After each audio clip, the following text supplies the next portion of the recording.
As of April 1st, 2025, Sunshine Coast harm reduction programs will have lost their funding for their peer-led programming. The work of the Sunshine Coast harm reduction peer-led programs has been supported by the BC Hepatitis Network. These programs have been facilitated on the traditional and unceded territory of the Squamish and Sechelt nations. This programming includes Street Degree and Heartcore. Street Degree began in the downtown East Side as a peer-informed and peer-driven education collaboration between Vancouver Coastal Health, the Portland Hotel Society, the SRO Collaborative's Tenant Overdose Response Organizer Project, the Western Aboriginal Harm Reduction Society, Dudes Club, and the Coalition of Peers Dismantling the Drug War. Street Degree is a peer-led education program that supports individuals with lived and living experience of substance use, living, and working in the toxic drug emergency. Heartcore is a peer-led trauma education series that was developed by a team of people with lived and living experience of substance use and health workers at Vancouver Coastal Health. Heartcore is meant to help people affected by the toxic drug emergency cope, gain a sense of safety, and to build capacity within the community. The loss of these programs as being peer-led will have a profound effect. As an act of solidarity and collective grieving, community members have shared their voices, experiences, and what these peer-led programs have meant to them. Hear us now, the impact of Sunshine Coast harm reduction programs. So I think it's important to note that we live in a community on the lower Sunshine Coast where there is no organization that centralizes the work of harm reduction for people who use substances. And that in the year and a half that these programs have been peer-led and actively running programs in the community, we have had over 135 members of the community who identify as peers take part in our programs.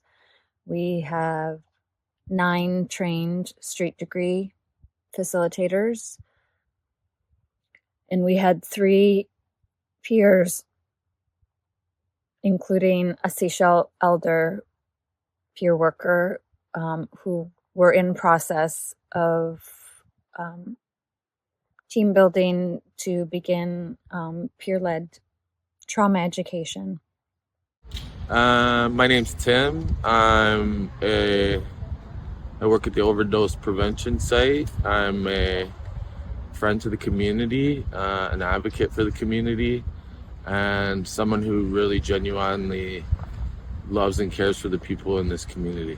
Well, I am Brendan, and I would love to tell you this. I work at OPS as a Peer worker. And I keep forgetting things because I do have frontal lobe damage, so that's part of it all. And I help a lot around here as I possibly can, as much as I can, because it's a hard community to get loved with for what we do here. Yeah, my name is John Kerfin, and I've been a member of this community off and on since I was 2 months old. I've been coming to the Sunshine Coast all my life. I came back here in 2018 and got stuck here with COVID, and right away I had already volunteered in the city at Insight in 2000, so I knew that there was lacking services up here. And so when Green City started its first overdose prevention site, I was one of the first employees, and I've been involved in that ever since. That's 2018. I'm Justin Nader. I'm a peer worker at the OPS, and it gives me a chance to help out people and give back before I extinguish. What is Street Degree? How does it feel to be a part of the program? Street Degree is a very good training course for anybody that wants to be around or helping the streets to do better, feel better, and want better. So that's all I can tell you on that end. I think they're helpful. They give us knowledge and lots to think about and help us out with how to control situations so they don't get out of hand. When the street degree program happened, actually, I started taking it. I was a constant member of the courses, and then I took the facilitators course, which enabled me to be able to teach the courses. That opened up a lot for myself and for a few others. And this has really helped this community, not only in teaching people skills on overdose prevention, but in also how to help people in many other different aspects. You know, in fact, when the summer and the heat came and the wildfire smoke, we did a course on how people can help people that are suffering from heat exhaustion and stuff like that. Well, for me, I believe that the sense of community is number one, and just gathering together to combat the toxic drug supply that we have here on the Sunshine Coast,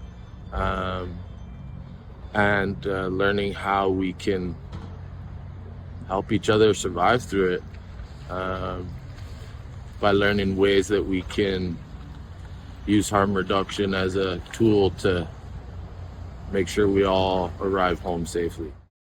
What is the connection between community and harm reduction? The work that I do as a peer, as a person with lived and living experience with my community, seeks to honor the lineage of harm reduction. And harm reduction was born from community. It was born from BIPOC communities, from Black and Indigenous communities. It was born out of the AIDS crisis. And it was community members stepping in during times of crisis and ongoing systemic oppression to take care of their neighbors and their friends, their family, and their community. And it's really interesting because we're living in times where during the toxic drug emergency, we have health authorities who have stepped into the realm of doing harm reduction work. And a lot of people's current understanding of harm reduction is through that lens. And I would just like to name it for what it is, that those are public health initiatives that are a part of harm reduction, but they are not harm reduction in its essence. In its essence, harm reduction is community. It's born from collective care, and the right for people to have a sense of safety, belonging, and dignity within their own community. Why is it so important that people who use substances and people with lived and living experience are involved in harm reduction programming? We talk about, overdose response and toxic drug response as these hard skills: managing medical emergencies, advanced oxygen response, naloxone training. And that's just one aspect, one part of the work. And the whole other part of the work that is not being seen or acknowledged oftentimes is all of the relationship building, the engagement. And that's the work that we do as peers, and that we know how to do. And it's work that's non-linear, it is emergent, it's responsive, and that is the sense of agency and autonomy that is vital, because we know how to save our own lives. And here we are, saving our own lives. I just need to let you know that your textbook education does not belong in this kind of work. Living experience saves lives. Your textbook education cannot save a life like somebody with a living experience. That's all I need to say to you. It's putting people with lived experience at the center of their own lives, as the experts of their own lives, and meeting the needs of each other within our own community. And we need our own autonomy. We need our own agency. We know how to care for each other. We know how to care for community. And what we need from organizations and institutions is to support us in the ways that they can, without taking away our agency and autonomy. What has it meant for the community for Street Degree to be peer-led? Being peer-led means that they're also being supported. And when you have a peer teaching another peer, they actually learn and listen, because it's a friend of theirs that maybe has a bit more information, recording information with them. And we have all the experience. We know what we're doing. We're the ones that have been on the front lines since this epidemic of fentanyl has been happening. So yeah, basically a peer, somebody that's been in and out of the lifestyle and they know all about it all and all the good jazz I say, then a peer is more beneficial for help than any book smart person about it. Because I noticed they don't have the same actual real deal in it, if you know what I'm saying. Peers have been doing this for themselves for a long time. So I believe that it should continue to be that way. And I believe in my peers. So, yeah, I think there's a lot of people out here that deserve some recognition for the work and support that they put into this community. And I, for one, am very grateful to be part of that. It means that I'm in a room full of people I respect and I work with and I trust and would give my life for. Peer-led harm reduction work is essential to this community, because we know how to. We know how to do this work. We know how to care for each other because we've lived it. What have the Sunshine Coast harm reduction programs meant to the community? It feels like people are coming back together and connecting, instead of isolating and believing that they're just by themselves on their own. Nobody cares. I think that's pretty good for the community because, for one, we're dealing with most of this all by ourselves. You guys don't have to do much other than applaud and be amazed by all of us and continue on the good show we continue to make happen here, which is take care and have a good day. That's all I have to say. It's definitely helped us peer workers out a lot. Gave us a lot of direction to go with, because when situations happen, it happens so fast, you never know what's gonna happen or how fast things can get out of control. The one thing that's going to really happen when this goes away is that there's going to be no more support for any of these people that we've taught. And when that happens, people tend to lose. a lot of the skills that they've learned, or they don't have the appropriate things to use when they need them. What it's done for our community has created connection and a lot of caring about each other. You know, seeing people show up month after month to programs who would never participate and then start participating because they feel like they have a voice and a space in that room, because they feel like they belong somewhere.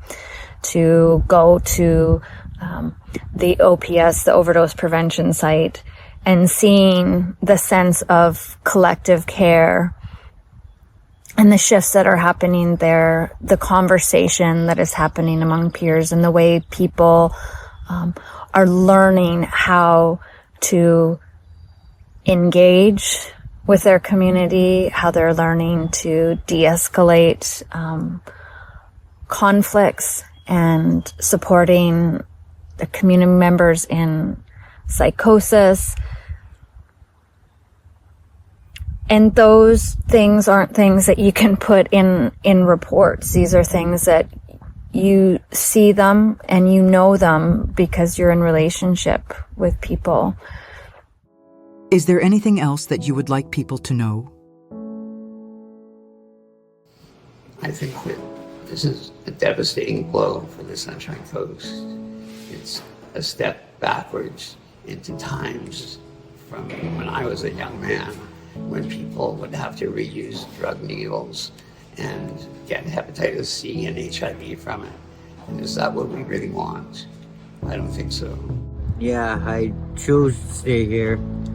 I have a home in Powell River and 3 daughters, but I choose to stay here and live on the street to help people, because leading by example is the only way I can actually show my daughters that making a difference sometimes isn't easy, and the easy way is not always the best way.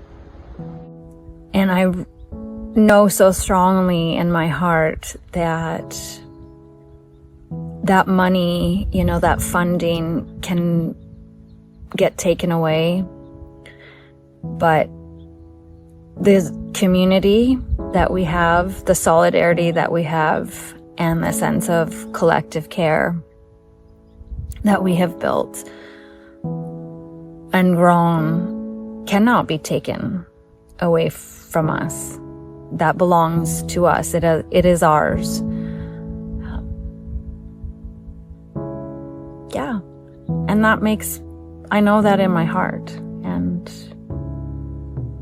that brings me a sense of peace. It's what keeps me alive in this work is solidarity and my community. And I'm really grateful. A big thank you to Jaylene, Carlene, Tim, Brennan, John, and Justin. Thank you to the team at BC Hepatitis Network, Deb, Kate, Gail, and Aaron. Much love, gratitude, and respect to everyone who participated in and supported the Sunshine Coast harm reduction programs. We do this work in honor of our dearly loved community members that we have lost. Honorary Street Degree graduates: Christina Joe, Sean Wilson, Jason Miles, and Dragan Mihajlovic. Rest in power, friends.